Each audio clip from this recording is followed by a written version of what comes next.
চলুন সরাসরি আজকের এই মূল পাঠ্যের বিশ্লেষণে ঢুকে পড়া যাক। এই ক্লাসিক ছোট গল্প ঘোড়া, শিকারী ও হরিণ অনেকেই হয়তো পড়েছি, তবে সত্যি বলতে কি এটি শুধু সাধারণ কোনো রূপকথা নয়, বরং ক্ষোভ পুষে রাখাটা কতটা ভয়ঙ্কর হতে পারে তার এক দারুণ সতর্কবার্তা লুকিয়ে আছে এর পড়তে পড়তে। প্রতিশোধের চড়া দাম বা হাই প্রাইস অফ রিভেঞ্জ কথাটা শুনতে খুব পরিচিত লাগলেও আসলে এটি এক ভয়ঙ্কর মনস্তাত্ত্বিক ফাঁদ। এই ফাঁদটা এমন যেটাতে পা দেওয়াটা খুবই সহজ, কিন্তু একবার ঢুকে পড়লে বের হওয়াটা আক্ষরিক অর্থেই অসম্ভব। এই ফাঁদটা ঠিক কিভাবে কাজ করে চলুন সেটাই আজ ধাপে ধাপে এক্সপ্লোর করা যাক। প্রথম পর্ব বিবাদ এবং প্রতিশোধ। গল্পের শুরুতেই দেখা যায় একটি ঘোড়া আর হরিণের মধ্যে চরম তিক্ত একটা সংঘাত, যেটার জেরে ঘোড়াটি মরিয়া হয়ে সাহায্য চাইতে এক শিকারীর কাছে ছুটে যায়।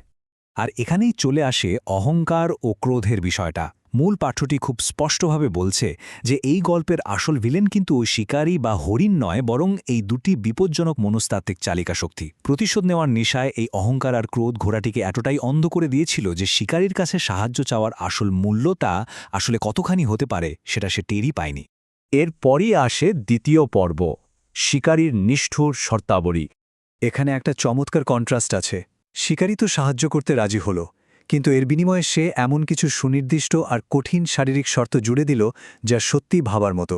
একদিকে আছে শত্রুকে হারানোর সেই সাময়িক আবেগ, আর অন্যদিকে শিকারীর দাবি করা অত্যন্ত ভারী এবং স্থায়ী শারীরিক প্রতিবন্ধকতা। ঘোড়াটি শুধু প্রতিদ্বন্দ্বীকে হারানোর ঘোরেই আটকে ছিল। লোহার টুকরো, লাগাম আর জিনের মতো কঠিন বাস্তবতার দিকে তার কোনো খেয়ালই ছিল না। এই আক্ষরিক শারীরিক বাধাগুলোকে যদি আমরা একটু ধাপে ধাপে দেখি তাহলে ব্যাপারটা আরও পরিষ্কার হবে। প্রথম ধাপ, ঘোড়ার ছোয়ালে লোহার টুকরো বা বিট পরানো। দ্বিতীয় ধাপ, সেটাকে নিয়ন্ত্রণ করার জন্য লাগাম পরানো। আর তৃতীয় ধাপ, শিকারী যাতে আরাম করে বসতে পারে সেজন্য পিঠের ওপর জিন চাপানো। একটু লক্ষ্য করলেই দেখা যাবে প্রতিটি ধাপই কিন্তু একটা সুশৃঙ্খল উপায়ে নিজের স্বাধীনতা বা স্বায়ত্তশাসন হারানোর এক একটা প্রতীক। তৃতীয় পর্ব, বিজয়ের মোহ। এইসব শর্ত মেনে নেওয়ার পর শিকারী আর ঘোড়া মিলে খুব দ্রুতই হরিণটিকে পরাস্ত করে ফেলে। কিন্তু আসল চমকটা আসে ঠিক এর পরেই। হরিণকে হারানোর পর ঘোড়াটি খুব সরলভাবে শিকারীকে বলে, এবার নেমে যাও আর আমার মুখ ও পিঠ থেকে ওই জিনিসগুলো খুলে ফেলো। এই দাবিটা ঘোড়াটির একটা মস্ত বড় ভুল ধারণাকেই সামনে নিয়ে আসে। সে ভেবেছিল এটা একটা সাময়িক চুক্তি, কাজ শেষ তো চুক্তিও শেষ। শিকারী বুঝি এবার স্বেচ্ছায় তার নিয়ন্ত্রণ ছেড়ে দেবে। ঠিক এই জায়গায় এসে একটু থামা প্রয়োজন, একটু ভাবার বিষয়। শিকারী কি সত্যি ঘোড়ার স্বাধীনতা ফিরিয়ে দেবে? গল্পে ক্ষমতার যে রূঢ় বাস্তবতার কথা বলা হয়েছে তা কিন্তু এখানেই একটা চরম সাসপেন্স তৈরি করে। বাস্তব জীবনেও ক্ষমতাবানরা কি কখনো স্বেচ্ছায় তাদের হাতে পাওয়া নিয়ন্ত্রণ ছেড়ে দেয়? চতুর্থ পর্ব, চূড়ান্ত বিশ্বাসঘাতকতা। শিকারীর সেই শীতল আর ভয়ঙ্কর সংলাপটি নিশ্চয়ই মনে আছে।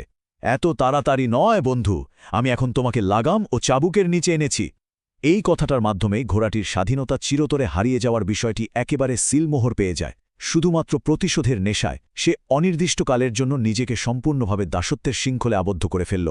পঞ্চম এবং শেষ পর্ব, যে চড়া মূল্য চোকাতে হল, অর্থাৎ স্বাধীনতার আত্মসমর্পণ। মূল পাঠ্যটি আমাদের খুব গভীরভাবে চোখে আঙুল দিয়ে দেখিয়ে দেয় যে রাগের বশবর্তী হয়ে যায় একটা সাময়িক জোট হিসেবে শুরু হয়েছিল, তা শেষ পর্যন্ত এমন একটা পরিণতি ডেকে আনল যা সম্পূর্ণ অপ্রত্যাশিত ছিল। প্রতিশোধকে সবচেয়ে বেশি গুরুত্ব দেওয়ার ফলে পুরোপুরিভাবে নিজের স্বাধীনতায় বিসর্জন দিতে হলো। এই পুরো বিশ্লেষণ থেকে কিছু গভীর নৈতিক সত্য আমাদের সামনে উঠে আসে। প্রথমত, প্রতিশোধ নেওয়ার আকাঙ্ক্ষা আমাদের নিজেদের নিয়ন্ত্রণ অন্যের হাতে তুলে দিতে প্ররোচিত করে। দ্বিতীয়ত, একবার ক্ষমতা হাতছাড়া হলে তা ফিরে পাওয়া প্রায় অসম্ভব। আর সবচেয়ে বড় কথা, সাময়িক ক্রোধ কিভাবে দীর্ঘমেয়াদী বন্দিদশার দিকে ঠেলে দেয়। একটু খেয়াল করলেই দেখা যাবে, যখন অন্ধ প্রতিহিংসা কাজ করে তখন মানব সমাজও ঠিক এই একই মর্মান্তিক বাস্তবতার প্রতিচ্ছবি হলে ওঠে।